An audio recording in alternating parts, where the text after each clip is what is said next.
आदि पुरुष रिलीज हुई और साथ में बहुत सारी कंट्रोवर्सी लेकर आई। फिल्म के डायलॉग लिखने वाले राइटर साहब को जान से मारने की धमकी तक मिल गई, लेकिन दूसरी तरफ फिल्म बनाने वाले लोग इन सब से हटके एक दूसरी दुनिया में जी रहे हैं। रोज एकदम ईमानदारी से अपने सोशल मीडिया पे फिल्म ने कैसे 100 करोड़ 150 करोड़ की कमाई कर ली ये बता दिया जाता है। इवन फिल्म में काम करने वाली एक्ट्रेस कृति सेनन ने सोशल मीडिया पे एक वीडियो डाला जिसका टाइटल है focusing on cheers and claps. मतलब एक तरफ पब्लिक का गुस्सा तो दूसरी तरफ फिल्म में काम करने वाले लोगों का घमंड। उनके हिसाब से तो सच्ची ऑडियंस ताली बजा रही है। ये गाली देने वाले लोग जो सोशल मीडिया पे कुछ इस तरीके के वीडियोस डाल रहे हैं, इनको तो पैसे मिले हैं फिल्म को बदनाम करने के। तो मैंने सोचा क्यों ना आपको आदि पुरुष फिल्म के कलेक्शन की असली सच्चाई बताई जाए। ऐसी बातें जो हमेशा पर्दे के पीछे रहती हैं, कोई भी फिल्म बनाने वाली कंपनी ये कभी नहीं चाहेगी कि पब्लिक को ये सब पता चल जाए। लेकिन अब जब पब्लिक को ये झूठा बोला जा रहा है, पैसे मिले हैं एक एक आदमी को फिल्म की बुराई करने के, ऐसे इल्जाम लग रहे हैं, ये सब कुछ सुनने के बाद मुंह बंद रखना शायद मेरे लिए सबसे बड़ा अपराध होगा। तो सबकी पोल खोलती हूँ मैं, टोटल 10 पॉइंट्स बताऊंगी, ऐसी बातें जो आज से पहले आपको किसी ने नहीं बताई होंगी, लेकिन आदि पुरुष का सच इन्हीं में कहीं छुपा है। पॉइंट नंबर 1, बॉलीवुड के सबसे बड़े डायरेक्टर्स में से एक है करण जौहर। इनका एक इंटरव्यू है 2021 का जिसमें ये परसेप्शन शब्द का जिक्र करते हैं। मतलब किसी चीज को देखकर इंसान किस तरीके से रिएक्ट करता है उसको भी कंट्रोल किया जा सकता है अगर उसके अगल बगल वाले लोग उसको कंफ्यूज कर दें। करण जौहर ने साफ बोला, ये जो फिल्म रिलीज होने के बाद स्टार्स वाला चार्ट आपके सामने रखा जाता है फिल्म बनाने वाली कंपनीज की तरफ से,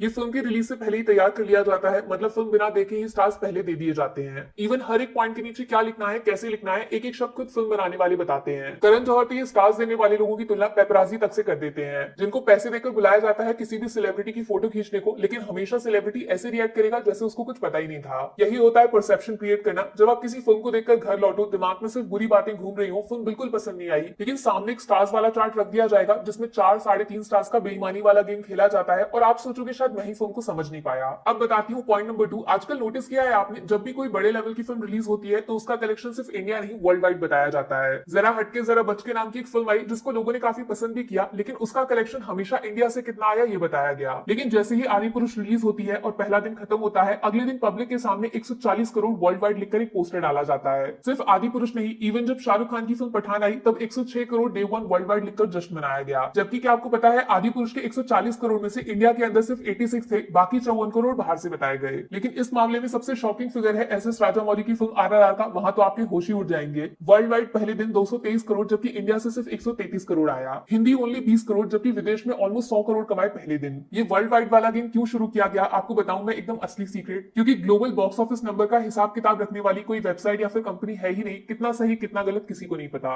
ये वर्ल्ड वाइड फिगर सिर्फ फिल्म बनाने वाले प्रोडक्शन हाउस ही ऑडियंस के सामने रखते हैं। इसमें कितना दूध कितना पानी सिर्फ वही जानते हैं। पॉइंट नंबर 3, आदि पुरुष जब रिलीज होने वाली थी तो काफी जगह न्यूज चल रही थी कि रणबीर कपूर ने 10,000 टिकट्स खरीदे बच्चों के लिए, और भी काफी सेलिब्रिटीज के नाम लेकर सबको 10-10 हजार टिकट्स बेचे गए थे फिल्म के। इसका हल्ला भी खूब किया गया। लेकिन फिल्म रिलीज होने के बाद आप में से किसी ने भी क्या किसी एक स्कूल वाले बच्चे का वीडियो देखा जो फिल्म सच में देख रहा था इन टिकट्स पे? नहीं देखा होगा। वो इसलिए क्योंकि 10,000 टिकट वाला गेम कोई नया नहीं है, बहुत पहले से चला आ रहा है, बस इसका असली नाम कुछ और है। कॉर्पोरेट बुकिंग बोला जाता है इस पूरे प्रोसेस को, जिसमें एक साथ टिकट्स को बल्क पे खरीदते हैं। 1,000, 10,000, 20,000 एक साथ सोल्ड आउट। ऐसा बोलते हैं कि काफी सारे जो बड़े स्टार्स हैं वो अपनी फिल्म का कलेक्शन पंप करने के लिए अक्सर इन कॉर्पोरेट बुकिंग्स का इस्तेमाल करते हैं। अब आप पूछोगे जब इतना बड़ा घपला हो रहा है तो आज तक किसी को इसके बारे में पता कैसे नहीं चला? यहीं से निकलता है अपना पॉइंट नंबर 4। किसी चीज को इतनी बार रिपीट करो कि सामने वाले को झूठ सुनने की आदत ही हो जाए और वो गलती पकड़ ही ना पाए। कभी शक ना हो कि जो उसने देखा या फिर सुना उसमें 1% भी झूठ हो सकता है। ये हमारे साथ किया गया। एक्चुअली 10 में से जो 9 फिल्में रिलीज होती हैं उसमें कॉर्पोरेट बुकिंग्स का इस्तेमाल होता है, इसीलिए जब कलेक्शंस बताए जाते हैं पब्लिक को कुछ अजीब नहीं लगता। लेकिन कभी कभार किसी फिल्म को बलि का बकरा बना दिया जाता है जिसका फ्यूचर वैसे भी फिल्म बनाने वालों को पता है कि ये पिक्चर बिल्कुल नहीं चलेगी। अक्षय कुमार की फिल्म आई सेल्फी, सिर्फ 7,000 टिकट्स बिके एडवांस में, मुश्किल से 2 करोड़ का बिजनेस किया पहले दिन। क्या सच में आपको लगता है 30 साल से जो एक्टर फिल्म इंडस्ट्री में काम कर रहा है वो 2 करोड़ की ओपनिंग देगा? या फिर खुद से पूछो जो बाकी फिल्मों में 10-15 करोड़ ओपनिंग बताई जाती है वो कितनी सच है? एक्चुअली इसकी असली पोल खुली है लॉकडाउन के बाद, जब फिल्म बनाने वाले लोगों को पता था पब्लिक थिएटर जाएगी ही नहीं, इसीलिए कॉर्पोरेट बुकिंग्स का इस्तेमाल कम हुआ, जिससे ओपनिंग नीचे गिर गई। उस टाइम ज्यादा आता तो पूरा गेम ही एक्सपोज हो जाता। पॉइंट नंबर 5 जरा ध्यान से सुनिएगा, शायद आपको अपने कानों पे भरोसा ही नहीं होगा। फिल्म लाइन का सबसे बड़ा सच छुपा है इसके अंदर। क्या आप यकीन करोगे अगर मैं आपसे बोलूं आदि पुरुष ने कितने पैसे कमाए, ये हिट है या फ्लॉप, बजट वगैरह कितना है? ये सारे सवाल फालतू हैं, इनका कोई मतलब ही नहीं है। ये सिर्फ पब्लिक पे एक्सपेरिमेंट की तरह इस्तेमाल होते हैं, अगली बार फिल्म में और क्या करना चाहिए ये जानने के लिए। जाल के बीच में मकड़ी देखी है, वो मैं और आप हैं, बस फर्क इतना है कि ये जाल मैंने और आपने नहीं बल्कि फिल्म वालों ने तैयार किया।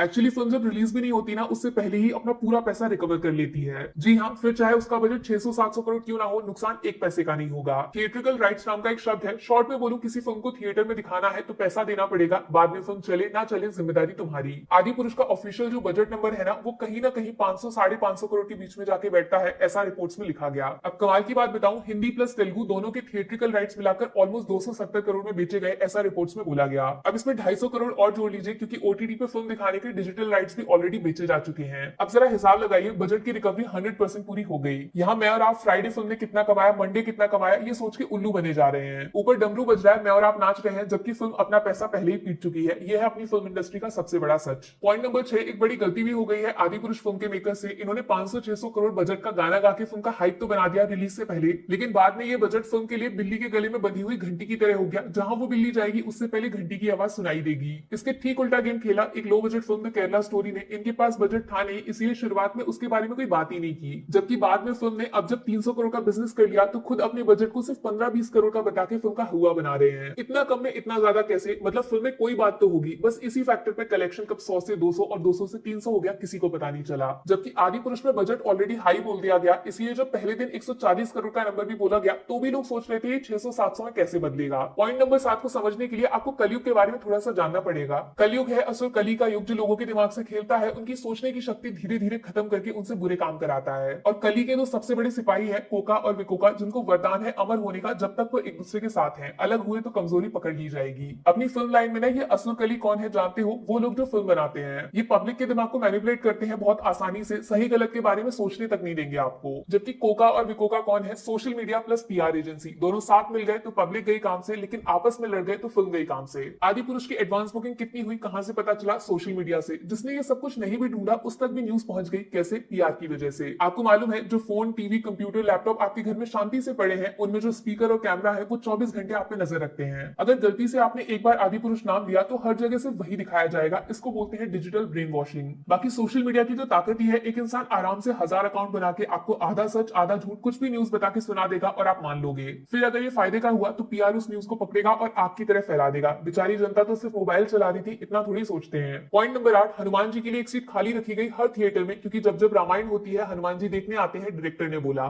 जबकि फिल्म के बाद राइटर साहब बोले हमने रामायण नहीं बनाई, हमारी फिल्म आदि पुरुष है जो रामायण से इंस्पायर्ड है, वो रामायण नहीं है। दोनों स्टेटमेंट एक दूसरे से बिल्कुल अलग, लेकिन दोनों में एक शब्द बिल्कुल सेम टू सेम, रामायण। इस रामायण का ही तो पूरा खेला है भैया। फिल्म बनाना और फिल्म बेचना दो अलग बातें हैं। यकीन मानिए 10% ध्यान देते हैं फिल्म बनाने पे, बाकी 90% इसको बेचने पे दिमाग लगाते हैं। आपने सुना होगा सिनेमा को सोसाइटी का आईना बोला जाता है। इसका रीजन कभी पूछा किसी से? लॉजिकली आपको समझाऊं तो इसका मतलब ये है कि रियल वर्ल्ड में जो चल रहा है ना, वो सिनेमा में धीरे धीरे घुस जाएगा। नहीं समझे? तो कश्मीर फाइल्स आई, छोटे बजट की फिल्म, कमाई सोच से काफी ज्यादा। फिर द केरला स्टोरी का आना और पब्लिक के दिमाग पे छा जाना। ये फिल्में अचानक से काम क्यों करने लगी? क्योंकि इनका टॉपिक अब रेलेवेंट हो चुका है, लोग इनके बारे में बात करते हैं, इसीलिए सिनेमा में इनको देखने जाते हैं। इसीलिए फिल्म आदि पुरुष के सब्जेक्ट को फिल्म बेचने के लिए इस्तेमाल किया जा रहा है। एक जो सेक्शन ऑफ सोसाइटी है उसको घंटा फर्क नहीं पड़ता फिल्म अच्छी है या बुरी। फिर चाहे कंट्रोवर्सी करनी पड़े या फिर डायलॉग्स की ऐसी तैसी, फिल्म बेचना फिल्म अच्छे होने से ज्यादा जरूरी है। रामायण शब्द को भूलने नहीं दिया जाएगा किसी कीमत पे। पॉइंट नंबर 9, 3 दिन में 340 करोड़ का नंबर आया, लोगों ने बहुत शोर मचाया। लेकिन चौथे दिन ऐसा क्या हुआ कि सारी लैंग्वेज मिला के इंडिया में बस 20 करोड़ कलेक्शन, वर्ल्ड वाइड 35। इतना बड़ा अंतर कैसे आ सकता है? यहाँ पे आपको समझना पड़ेगा फिल्में पैन इंडिया रिलीज क्यों की जाती है। एक्चुअली इंडियन सिनेमा में सबसे अनप्रिडिक्टेबल है हिंदी ऑडियंस। हिंदी ऑडियंस को अगर आपने फंसा लिया ना तो बेटा जी कलेक्शन 1000, 1100, 1200 करोड़ तक जाता है। सबसे बड़ा एग्जांपल है केजीएफ चैप्टर 2।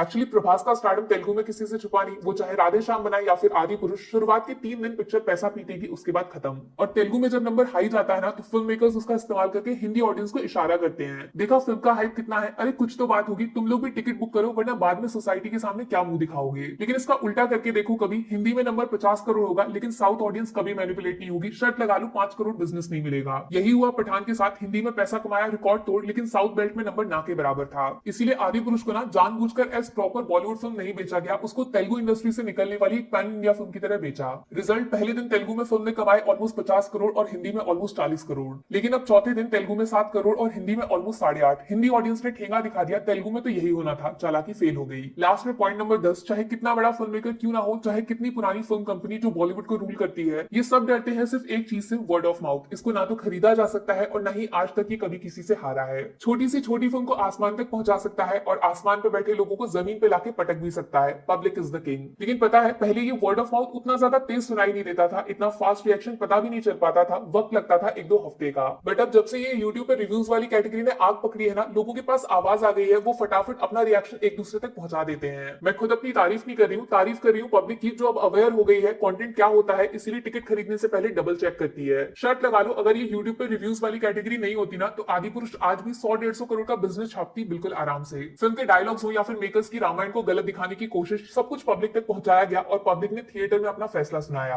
हाँ तो भैया, उम्मीद करती हूँ अगली बार जब आपसे पूछा जाए ना कि फिल्म हिट हुई या फ्लॉप, सिर्फ इतना सोच के जवाब मत देना कि उसने पैसे कितने कमाए। एक बार मेरे ये 10 पॉइंट्स वाला वीडियो जरूर याद कर लेना, उसके बाद एहसास होगा हम लोग चेस के गेम में सिर्फ एक छोटी सी गोटी है, राजा रानी बहुत ऊपर बैठे हैं। अगर सच में वीडियो पसंद आया तो अगली बार से सवाल पूछिएगा खुद से, क्या आपका दिमाग वाकई आपकी सुनता है या फिर रिमोट कंट्रोल कहीं और है। बाकी वीडियो में कुछ पसंद आया हो या फिर कुछ शिकायत करनी हो तो मैं आपको इंस्टाग्राम पर भी मिल जाऊंगी, वरना थोड़ा सा इंतजार करिए। मिलूंगी आपसे अगले वीडियो में। Take care, bye bye.